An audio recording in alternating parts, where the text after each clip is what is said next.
Minggu ke-24 tahun C. Luar biasa kasih Bapa.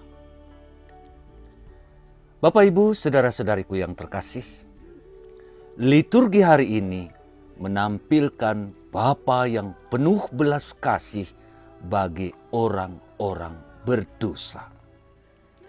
Ketiga bacaan menunjukkan dengan begitu indah.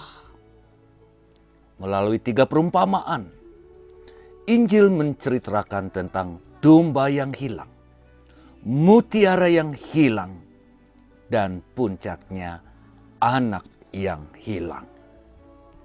Yang menampilkan kemurahan hati Bapa. Bacaan pertama yang menampilkan sosok Musa yang meminta belas kasih Allah. Dan Paulus dalam bacaan kedua menceritakan bagaimana dia menerima kebaikan serta belas kasih Allah yang begitu besar dalam hidupnya. Yang tentu bagi kita yang membaca dan merenungkannya bisa menjadi contoh bagi kita yang meneguhkan kita untuk percaya. Amin, Bapak Ibu? Amin. Nah, Bapak Ibu, saudara-saudariku yang terkasih, selamat berjumpa dalam kasih Tuhan. Apa kabar Anda hari ini?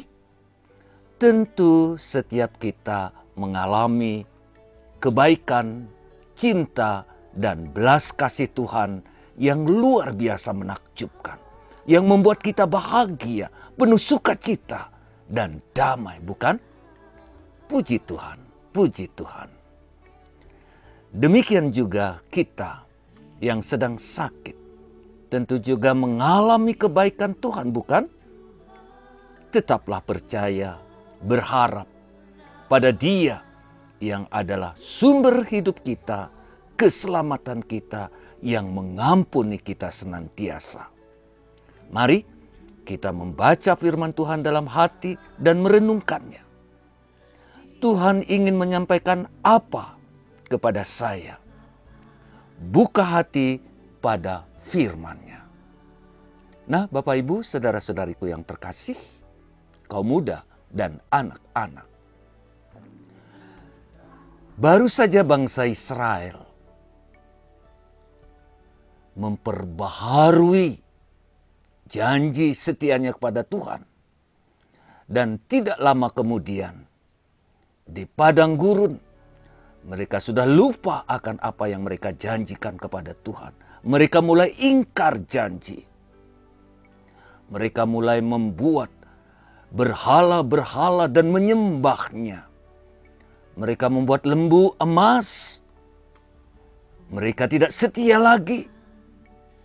Ini benar-benar dosa besar yang mereka lakukan, yang membuat Tuhan murka, marah besar.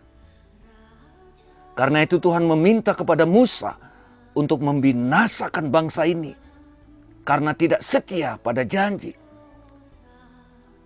Kemudian membuat bangsa yang baru.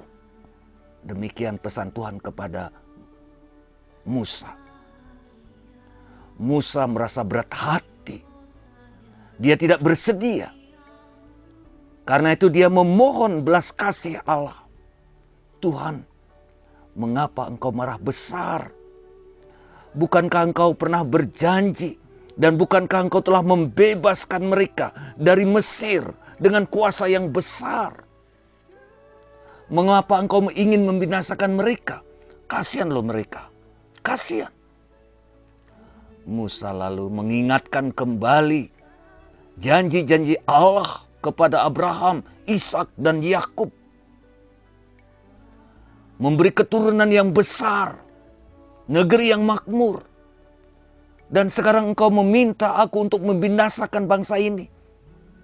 Tidak sanggup aku Tuhan, begitu Musa katakan. Tidak sanggup Tuhan. Mendengar permintaan Musa, kepolosan hatinya, hati Allah pun luluh. Allah membatalkan niatnya menghancurkan bangsa ini. Allah berbelas kasih mendengarkan keluhan Musa. Lalu dalam bacaan kedua, Paulus menyadari dirinya bahwa sesungguhnya dia tidak pantas mendapat anugerah Allah, menjadi rasul, apalagi rasul besar. Karena sebelumnya ia telah menghina Allah, membunuh banyak pengikut-pengikut Kristus. Dia katakan, Yesus Kristus mengampuniku. Apa yang aku lakukan di luar kemampuan dan kesadaranku. Dan juga karena waktu itu aku tidak punya iman. Namun rahmat Tuhan lebih kuat. Dan kasih serta imanku dalam Yesus membuat aku semakin percaya akan belas kasih dan kebaikan Tuhan.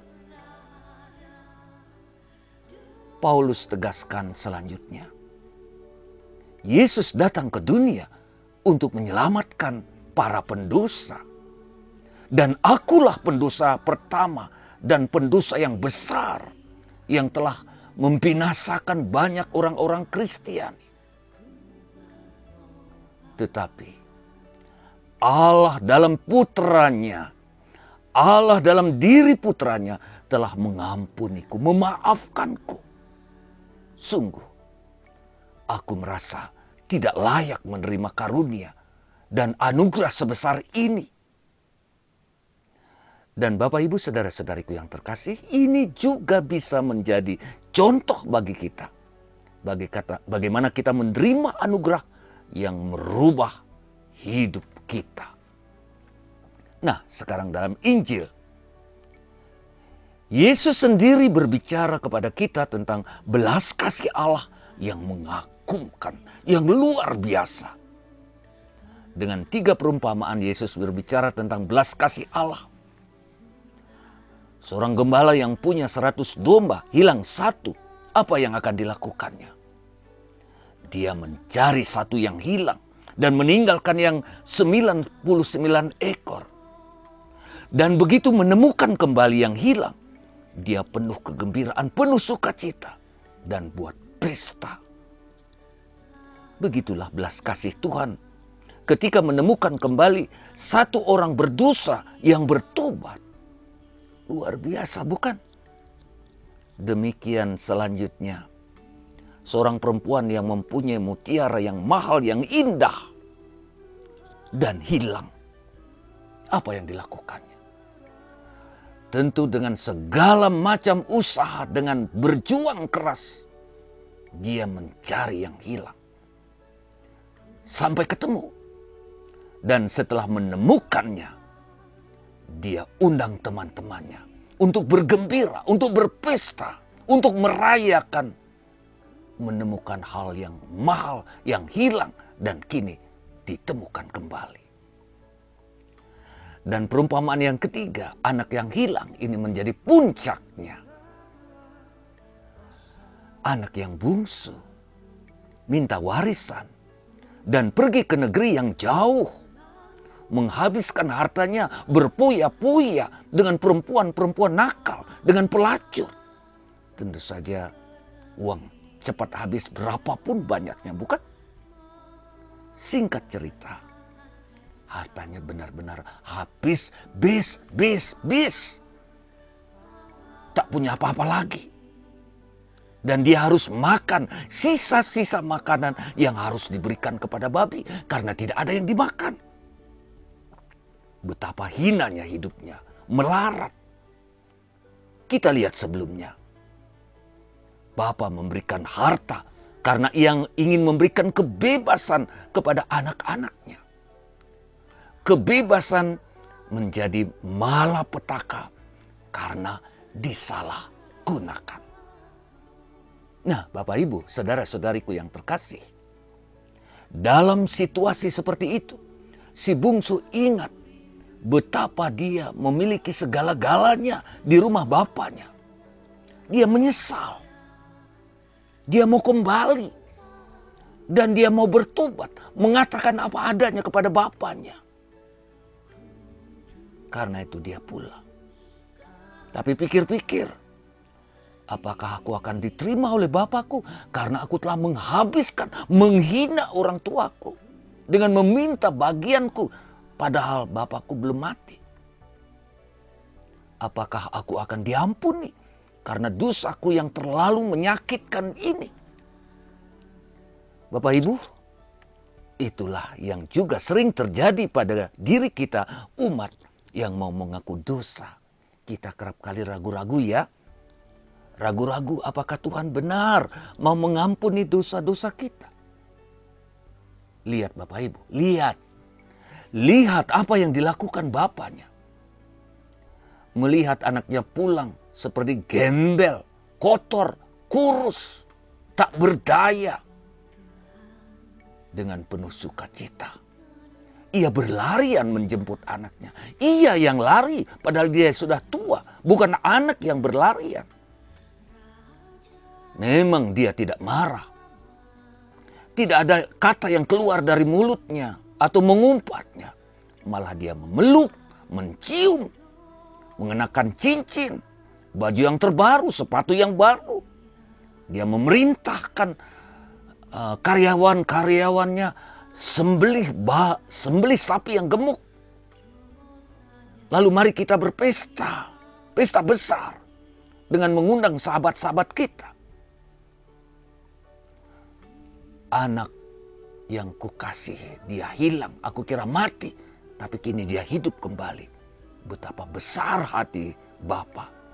Itulah Bapa yang penuh belas kasih. Begitu minta maaf kepada bapaknya, dia diampuni. Bapa tidak mengingat lagi apa yang menjadi dosa-dosanya.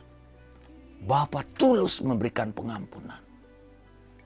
Nah, Bapak Ibu, saudara-saudari yang terkasih, melalui 3 perumpamaan ini, sesungguhnya Yesus ingin menjawab orang-orang Farisi, ahli-ahli Taurat, yang mengeluh, yang mengolok, yang menentang, yang mempersalahkan mengapa Yesus makan bersama pemungut cukai dan orang-orang pendosa. Dia kan anak Allah. Seharusnya dia tidak dekat dengan orang-orang berdosa. Kaum Farisi dan kebanyakan kita juga sering berprasangka bahwa orang berdosa harus dihukum, harus dijauhi, pantas mendapatkan hukuman. Tetapi tidak demikian dengan Tuhan Yesus. Orang berdosa diterimanya dengan baik, dengan penuh belas kasihan. Dia katakan orang sakit yang membutuhkan tabib, membutuhkan dokter supaya sembuh. Bukan orang sehat. Camkanlah kata-kata ini. Sementara Bapak Ibu, saudaranya yang sulung marah besar pada ayah dan juga pada adiknya yang pulang dari pemborosan harta yang mereka miliki. Benci, marah besar, dan tidak mau ikut ambil bagian dalam pesta bersama orang tua dan adik yang hilang, yang kini kembali. Harusnya mereka bergembira, senang. Tetapi justru dia marah besar, mengeluh. Aku yang sekian lama mengabdi kepada Bapa, 1 ekor kambing pun Bapa belum pernah sembelih untuk saya, supaya saya berpesta juga dengan teman-teman saya. Ini anakmu yang telah memboroskan harta kita. Dan sekarang kembali, Bapa pestakan. Iya, siapa yang tidak marah ya, siapa yang tidak kecewa. Nah, itu dia. Itulah orang-orang Farisi. Itulah orang-orang yang ahli dalam Alkitab. Itulah juga barangkali kita ya. Kita senang. Dan kita tidak senang kalau ada yang bertobat diterima kembali. Dan ini berarti kita perlu bertobat. Kita harus seperti anak yang hilang dan durhaka itu. Dia sadar, dia mau bertobat, dia kembali. Dan nyatanya, dia diterima dengan luar biasa oleh Bapaknya. Mari Bapak Ibu, saudara-saudariku yang terkasih, kita memiliki hati seperti Bapa yang penuh belas kasih dan pengampunan. Mari kita jauhkan sikap benci dan marah terhadap orang-orang yang mendapatkan anugerah pengampunan dari Tuhan. Bergembira dan bersyukurlah bersama orang-orang yang diampuni Tuhan. Luar biasa Bapak Ibu, saudara-saudariku yang terkasih. Dan sebagai permenungan singkat, coba makna pengampunan. Ketika berdosa, sangat penting untuk memohon ampun atau memberi ampun. Karena kita sebagai manusia juga memiliki dosa. Bahkan barangkali lebih. Dengan melepaskan pengampunan dalam doa, kita juga menjadi bebas untuk membebaskan orang lain dari kesalahannya. Seperti pengampunan dari Yesus kepada kita manusia. Luar biasa Bapak Ibu. Baca perumpamaan ini baik-baik. Kita sudah memahami maknanya. Tetapi mari kita maknai dalam hidup kita. Kita belajar seperti anak kecil. Meskipun saya berdosa, melakukan kesalahan besar, saya akan kembali kepada Bapa saya. Saya minta ampun. Jangan seperti orang Farisi atau seperti ahli-ahli kitab atau seperti kakaknya si bungsu ini. Dia tidak mau, dia tidak senang, dia marah karena adiknya yang kembali. Marilah kita juga seperti Bapa. Dia yang berlarian menjemput anak yang kembali. Dia berikan semua yang terbaik, yang terbaru. Bahkan membuat pesta besar dengan mengundang banyak teman-temannya. Karena anak yang sudah hilang, anak yang sudah mati, kini hidup kembali. Luar biasa. Nah, renungkan, baca baik-baik. Semoga Tuhan memberkati Anda semua. Salam dari Batu Domus, Pater Agus Inyoman Murtike SPD. Tuhan memberkati kita semua. Amin.